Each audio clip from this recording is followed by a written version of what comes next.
Welcome back, everyone. We're diving deep into Black Wave today, a book that really digs into the 40-year rivalry between Saudi Arabia and Iran. It's interesting. You think you know this stuff from the headlines, but this book gets into some pretty fascinating events and turning points, stuff that's really reshaped the Middle East. It goes way beyond the typical political stuff, too, right? Absolutely. We're talking about culture, religion, how people remember things. It's woven into so many countries in the region. What really jumped out at you when you read it? I was struck by how the author connects everything. Like, there's this pattern of escalating tension, and it has this massive impact on everyday life. It's not just some dry history book. Right. You actually see how these two powerful countries, Saudi Arabia and Iran, shaped everything that happened in the region. It all kind of kicks off in 1979, doesn't it? Yeah, huge year. Yeah. Two big things happen. You've got the Iranian Revolution, which obviously brought Ayatollah Khomeini to power. And then there's the siege of Mecca, led by Juhayman al-Tayyib. Both of those guys wanted to create Islamic states, but they had totally different ideas of what that should look like. And get this. Before 79, Iran and Saudi Arabia were actually allies. Really? It's wild, right? These two events just flipped everything. Like a switch. Exactly.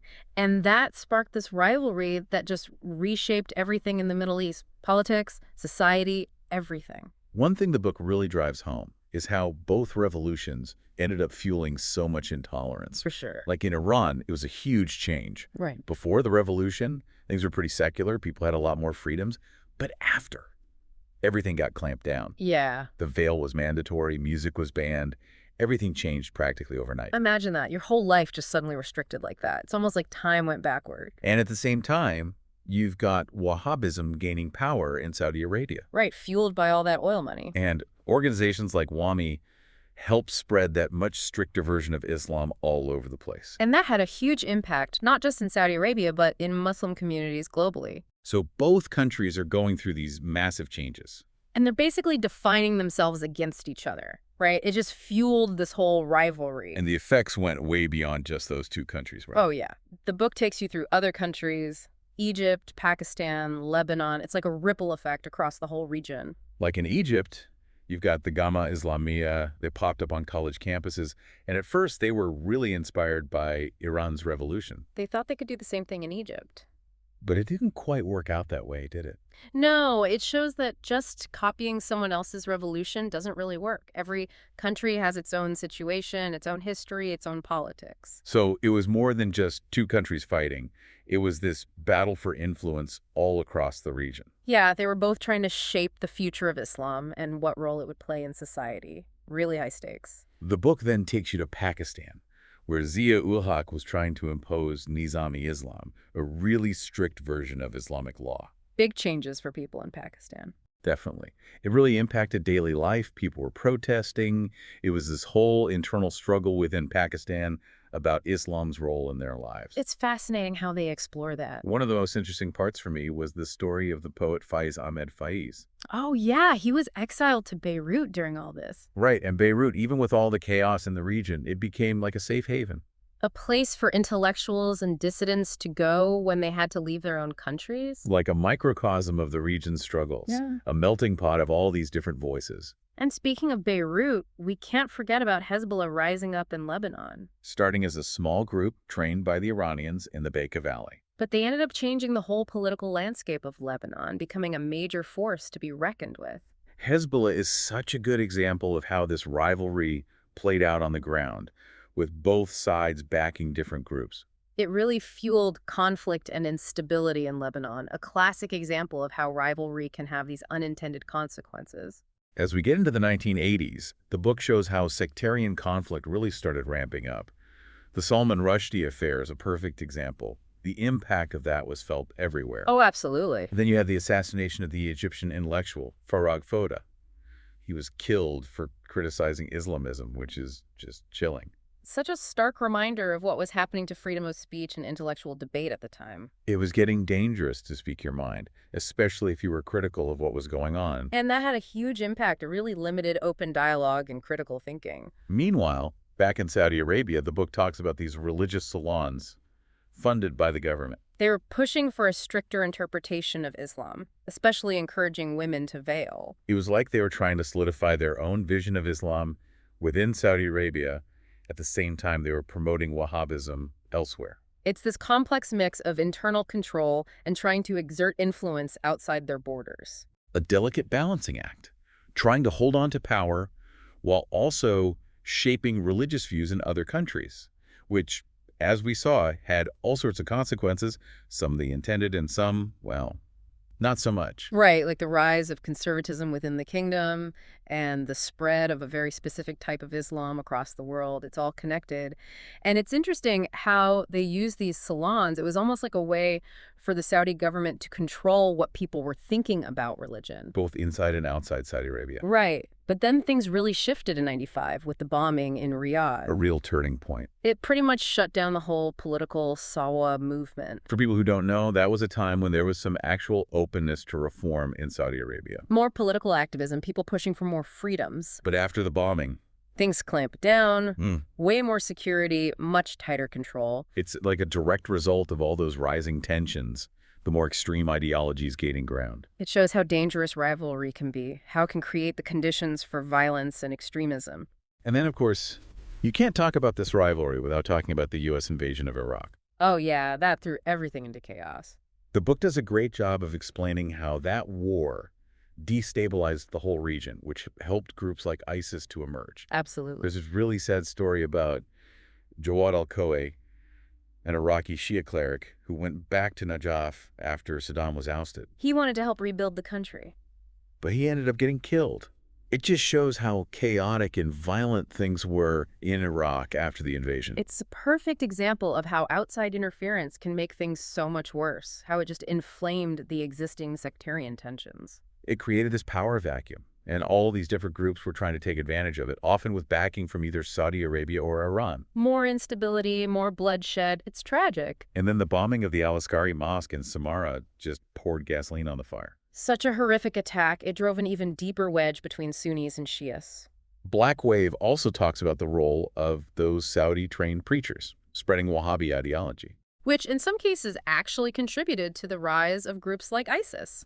Talk about unintended consequences. It really makes you think about the responsibility people have when they promote certain ideologies. Ideas have a lot of power, but sometimes the outcomes aren't what you expect. Exactly. And sometimes those outcomes can be really dangerous. We have to think about the ethics of it all, especially when it gets mixed up with global politics. The Arab Spring added a whole other layer to this rivalry, didn't it? It definitely shook things up. The Saudis were really nervous about the Muslim Brotherhood gaining power in Egypt. They saw it as a threat to their dominance in the region, right? Absolutely. They didn't want the balance of power to shift. That fear led to things like the Saudi intervention in Yemen, which was a disaster. A military campaign fueled by their obsession with countering Iran. It's a heartbreaking example of how this rivalry can lead to really destructive actions, actions with terrible consequences for the Yemeni people. It's easy to forget about the human cost when you're just talking about strategy and politics, but Black Wave doesn't let you do that. Right. It forces you to confront the real-world impact of all this. And then you've got Mohammed bin Salman, MBS, coming to power in Saudi Arabia. A very ambitious guy,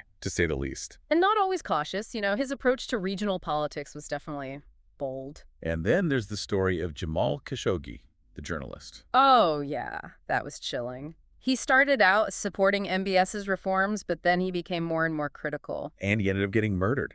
Sent shockwaves around the world. It really cast a dark shadow over MBS and the new Saudi Arabia. Black Wave really does a good job of weaving these personal stories together with the bigger political picture. Totally. It's like you get the context of the rivalry, but then you also see how it impacts real people's lives.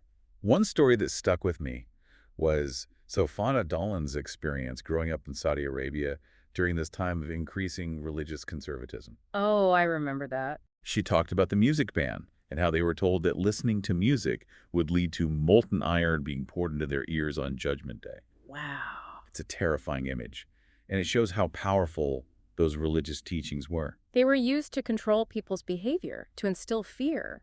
It's also fascinating to see how people found ways to get around those restrictions, to hold on to their own traditions. Right, like how Safana's family had portraits and photos in their home, even though some religious figures considered that idolatry. It shows that even in a society with really strict rules, people will find ways to adapt and resist and live their lives. They find ways to keep a sense of normalcy, even when things are crazy. Then, shifting to Iran, you've got the story of Masih Alinejad, the journalist who started the My Stealthy Freedom campaign. Oh, that was powerful. She encouraged women in Iran to send her photos of themselves without their headscarves. It was this simple act of defiance against the mandatory hijab law. Those images she received were incredible, so moving.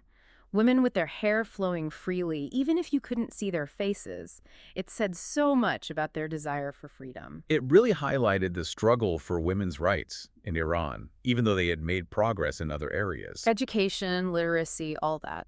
But they still faced so many restrictions, especially when it came to personal freedom. Black Wave doesn't shy away from the really dark side of this rivalry either. The growing suppression of dissent, how both Saudi Arabia and Iran were willing to go to extreme lengths to silence critics. Yeah, that's a major theme. Jamal Khashoggi's murder is probably the most chilling example. It was a wake-up call for a lot of people, a reminder of how far those regimes were willing to go. It really made people question whether things could ever truly change within these authoritarian systems. And it forced the world to face some really uncomfortable truths about power and the people who hold it. It's hard to ignore that the U.S. has played a role in all of this too, right?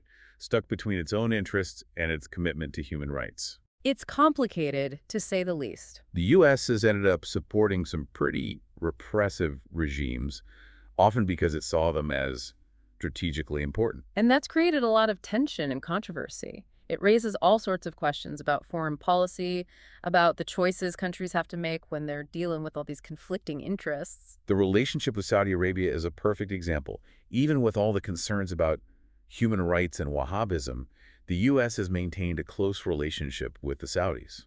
Mostly for strategic reasons, of course. It's an alliance that a lot of people have criticized. It shows just how difficult these decisions can be when you're talking about international relations. It's never black and white. Black Wave doesn't try to offer easy answers, but it gives you a much deeper understanding of how we got here, of the different factors that shaped U.S. policy in the Middle East. It helps you see the connections, the web of economic interests, political maneuvering, security concerns, all of it. It's a reminder that this rivalry isn't just something in the past, it's still shaping things today. And it will probably continue to influence the Middle East for a long time to come. It's deeply ingrained, this constant struggle for power and influence. And the effects go way beyond those two countries. The whole region, even the international community, feels the impact. You know, as we wrap up this deep dive into Black Wave, it's amazing how this rivalry between Saudi Arabia and Iran explains so much of what's going on in the Middle East. Right. Politics, religion, culture, social movements, it touches on everything. It's such a complex story with huge implications. The book really gets into all the twists and turns, the contradictions, the unintended consequences. It goes beyond just good guys and bad guys. Exactly. You get a much more nuanced and thought-provoking analysis of what's really going on. Honestly, one of the most disturbing takeaways for me is the impact of intolerance.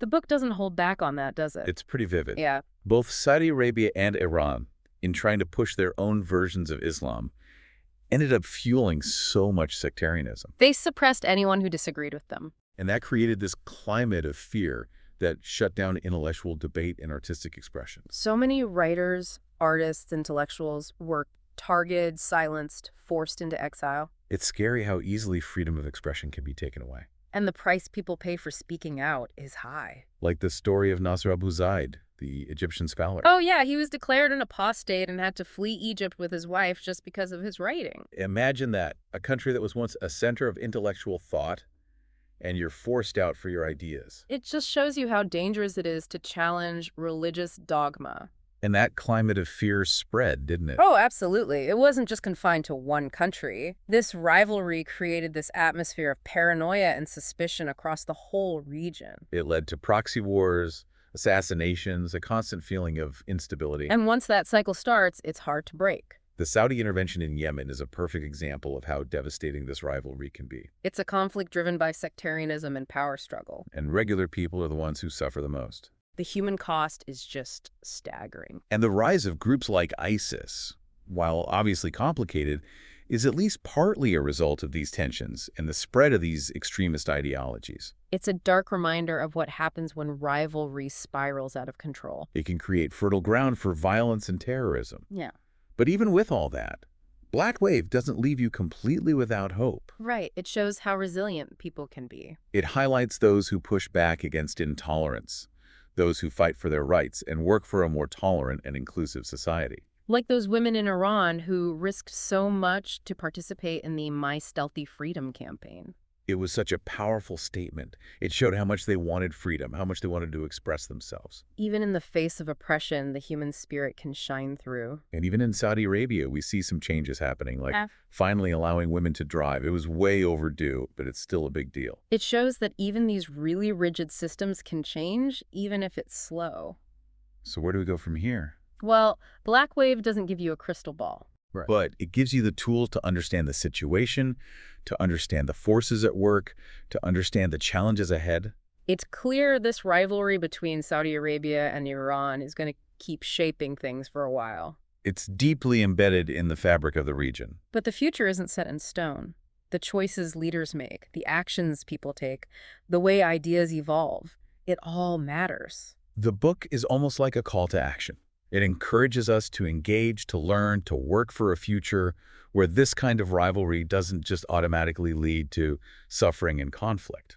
It reminds us that we all have a part to play in building a more peaceful world. Before we go, we want to leave you with something to think about, a question inspired by the book. If 1979 was the starting point for all this, what could the next turning point be? What will reshape the region next? And how will it impact us all? Let us know what you think in the comments. And if you're intrigued by all this, you should definitely check out Black Wave for yourself. It'll challenge your assumptions, Yeah. deepen your understanding of the Middle East, give you a lot to think about. There's an affiliate link in the description where you can buy the book. Happy reading! And thanks for joining us on this deep dive. Until next time.